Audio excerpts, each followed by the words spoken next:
PV Anwar MLA കക്കാടംപൊയിലെ park തുറക്കാനുള്ള സർക്കാർ ഉത്തരവ് റദ്ദാക്കണമെന്നാവശ്യപ്പെട്ടുള്ള ഹർജി ഹൈക്കോടതി ഇന്ന് വീണ്ടും പരിഗണിക്കും.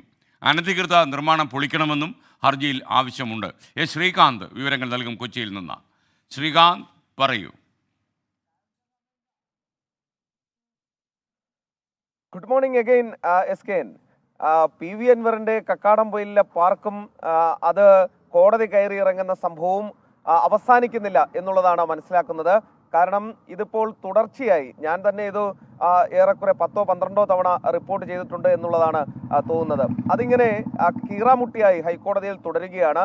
കോടതി എന്തെങ്കിലും ഒരു തീരുമാനമെടുക്കും, തൊട്ടുപുറകെ വീണ്ടും ഹർജി എത്തും, അങ്ങനെ നീണ്ടുപോകുന്നു. ഇന്നിപ്പോൾ വീണ്ടും PV അൻവറിന്റെ കക്കാടംപൊയിലെ പാർക്ക് തുറക്കാനുള്ള സർക്കാർ ഉത്തരവ് റദ്ദാക്കണമെന്നും പാർക്കിലെ അനധികൃത നിർമ്മാണങ്ങൾ പൊളിച്ചു നീക്കണമെന്നും ആവശ്യപ്പെട്ടുള്ള ഹർജി വീണ്ടും ഹൈക്കോടതി പരിഗണിക്കാൻ പോകുന്നു. PVR നാച്ചുറോയിലെ കുട്ടികളുടെ പാർക്ക് പ്രവർത്തിക്കുന്നത് പഞ്ചായത്ത് ലൈസൻസോട് കൂടിയാണോ എന്നറിയിക്കാൻ കോടതി കഴിഞ്ഞ ദിവസം പറഞ്ഞിരുന്നു PV അൻവറിനോട്. ലൈസൻസ് സംബന്ധിച്ച കാര്യങ്ങൾ കൂടരഞ്ഞി പഞ്ചായത്തും ഗ്രാമപഞ്ചായത്തും വ്യക്തമാക്കേണ്ടതുണ്ട്. ഗ്രാമപഞ്ചായത്ത് സെക്രട്ടറിക്ക് ഇത് സംബന്ധിച്ച് കഴിഞ്ഞ തവണ ഈ കേസ് പരിഗണിച്ചപ്പോൾ കോടതി നിർദ്ദേശം നൽകിയിരുന്നു. എന്താണ് യഥാർത്ഥത്തിൽ അവിടെ സംഭവിക്കുന്നത്? ഈ പാർക്ക് പ്രവർത്തിക്കുന്നതിന് ലൈസൻസ് നൽകിയിട്ടുണ്ടോ? സംസ്ഥാന സർക്കാരിന്റെ അത്തരത്തിലുള്ള ഒരു ഉത്തരവ് ഇറങ്ങിയിട്ടുണ്ടോ? തുടങ്ങിയ ചോദ്യങ്ങളാണ് കോടതി ചോദിച്ചിട്ടുള്ളത്.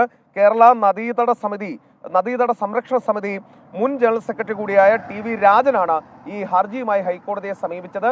നേരത്തെ അവിടെ തടയണ പൊളിക്കലിനൊക്കെയായി വലിയ വിവാദമായ സംഭവമാണ്, സ്ഥലമാണ്. പിന്നീട് സർക്കാർ ഇടപെട്ട് അവിടെ കുട്ടികളുടെ പാർക്ക് തുടങ്ങുന്നതിനുള്ള അനുമതി ഉത്തരവ് ഇറക്കുകയും ചെയ്തതാണ്. കാത്തിരുന്ന് കാണാം, കുട്ടികളുടെ പാർക്ക് തുറക്കുമോ അതോ ഈ ലൈസൻസ് ഇല്ല എന്ന് ചൂണ്ടിക്കാട്ടി കോടതി അതും നിർത്തലാക്കാൻ ഉത്തരവിടുമോ എന്ന്. Thank you Srikanth.